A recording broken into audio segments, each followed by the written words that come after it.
nothing. Frodo?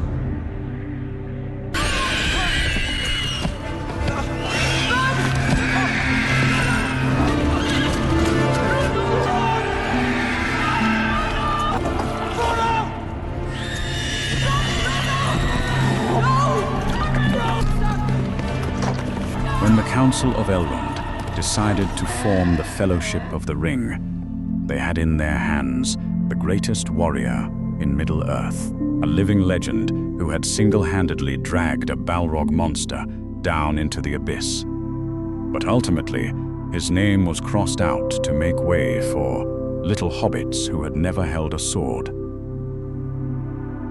The majority of audiences assume that this was merely an arrangement to yield screen time to the main characters. But no, the truth behind this decision is the darkest and most breathtaking tactical secret that J.R.R. Tolkien ever hid.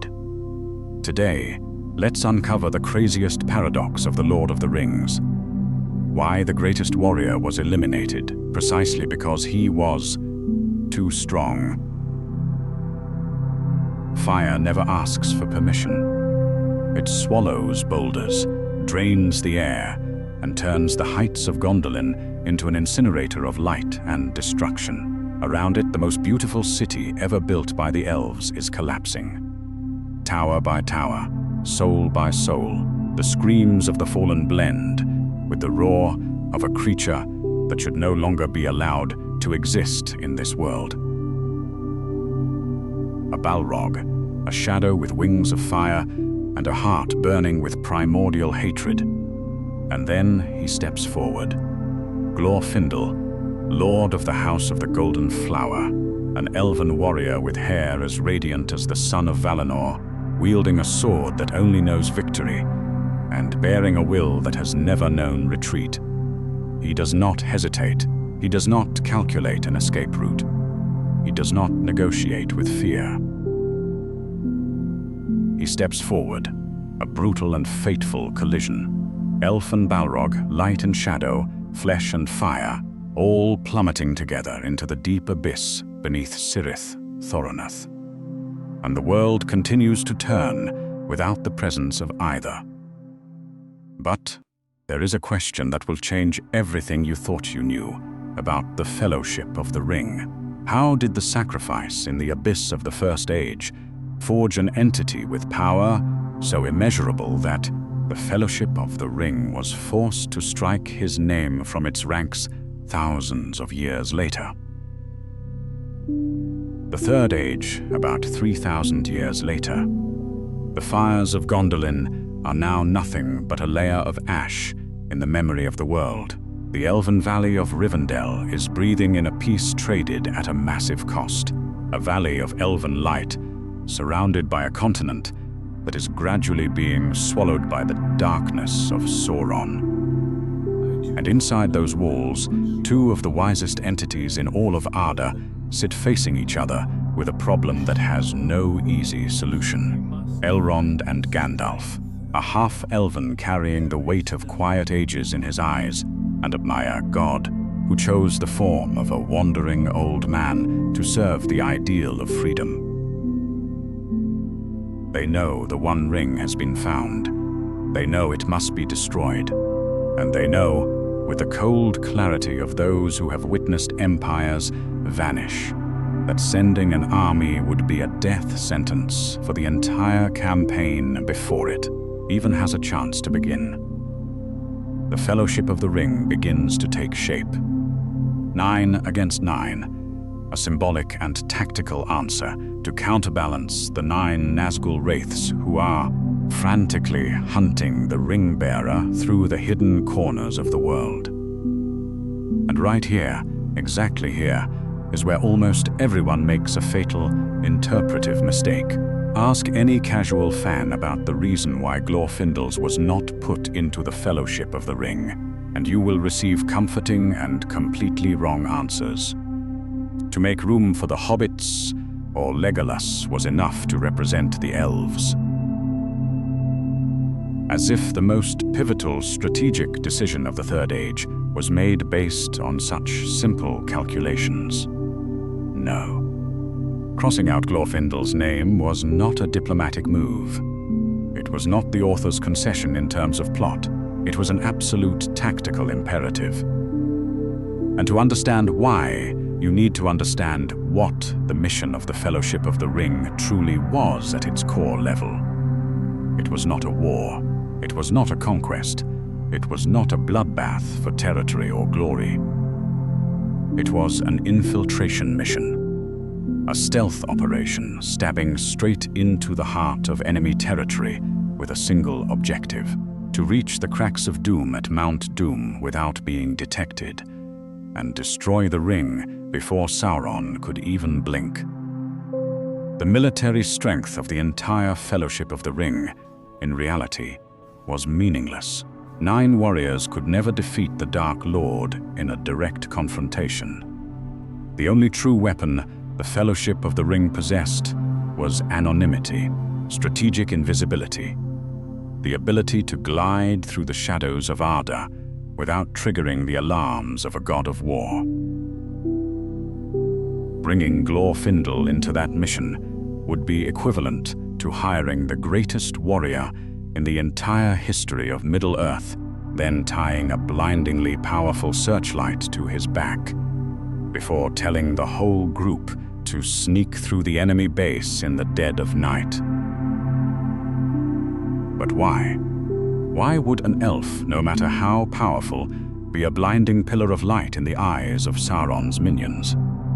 To answer that question, we need to go back to the abyss of Cirith Thoroneth. We need to understand what truly happened when Glorfindel fell. Glorfindel's body was never found. He fell to the deep bottom of the Eagle's Cleft, and what remained of his physical body merged with stone and fire. But in Tolkien's cosmology, the death of an elf is never the end.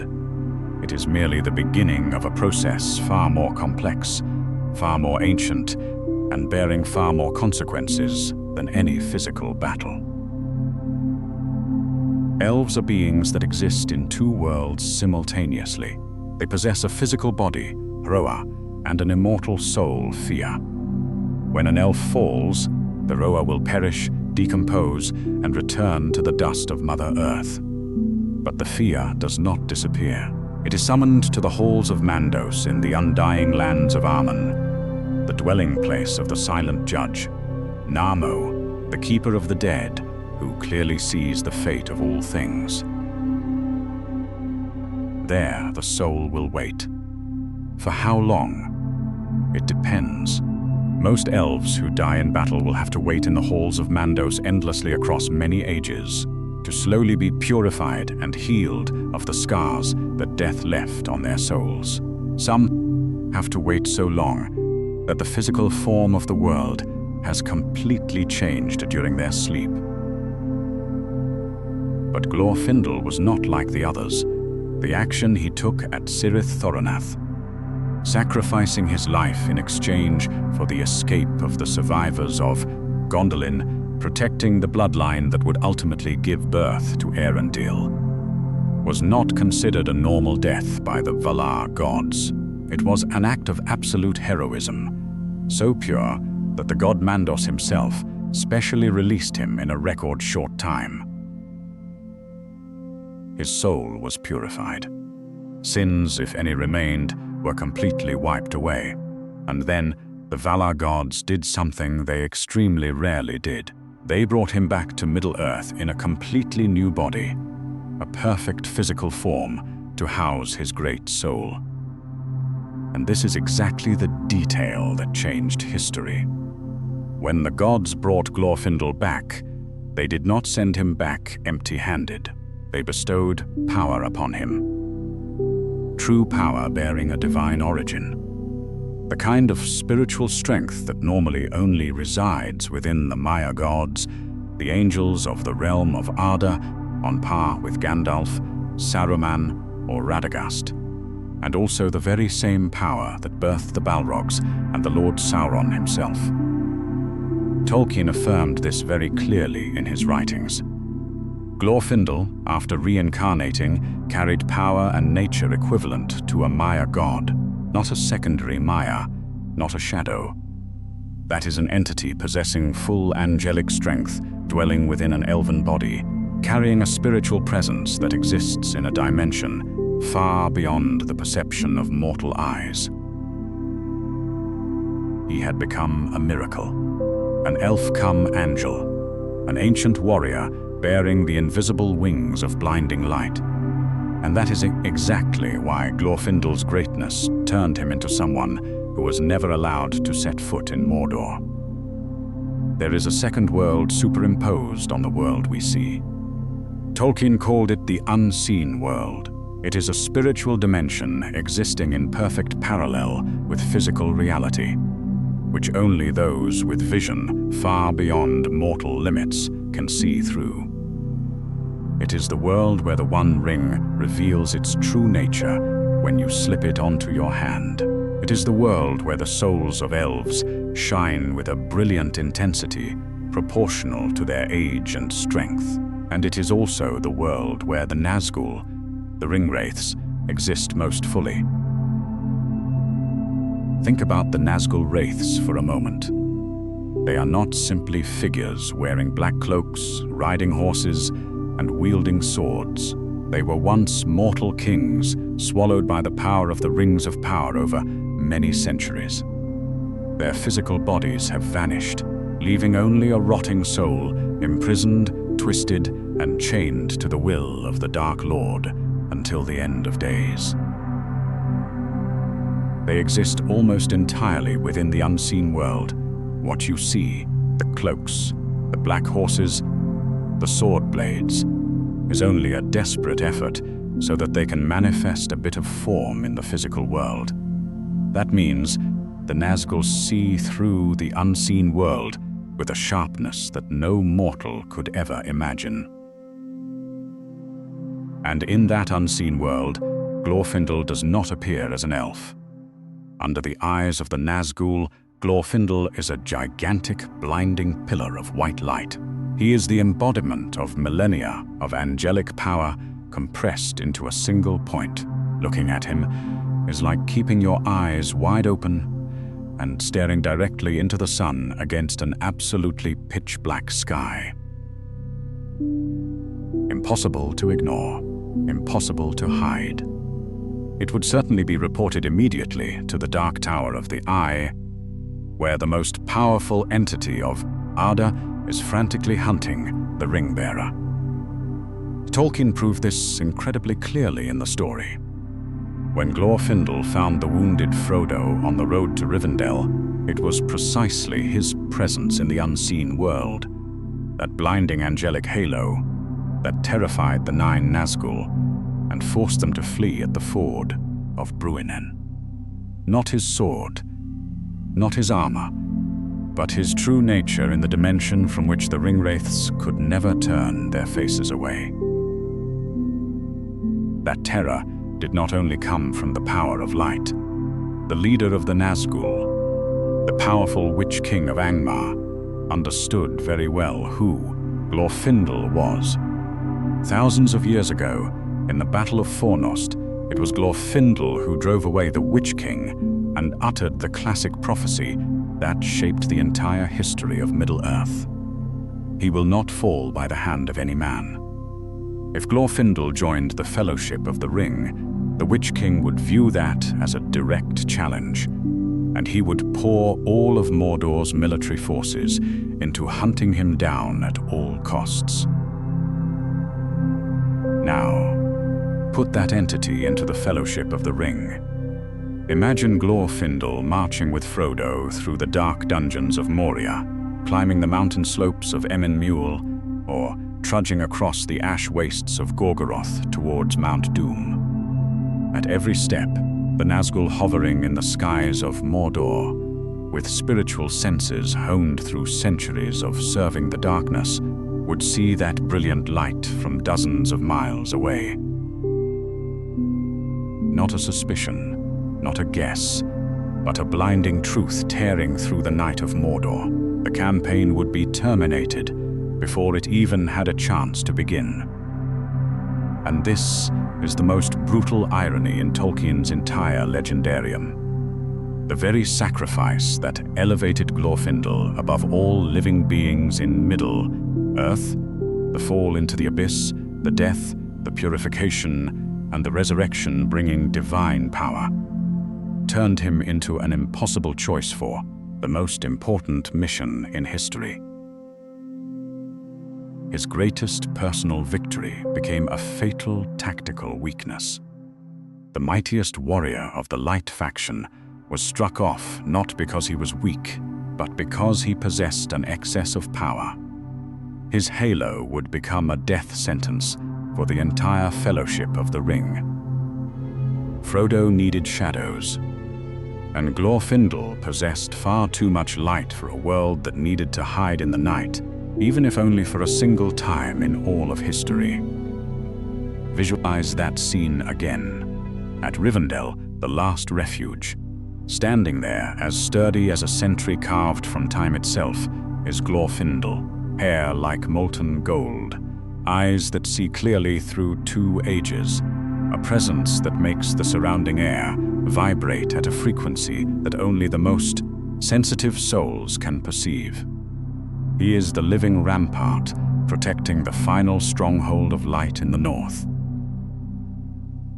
That is exactly where he belongs, where he can unleash his full power without needing to hold back, without needing to disguise himself, without needing to try to extinguish the sacred flame that thousands of years of sacrifice had kindled.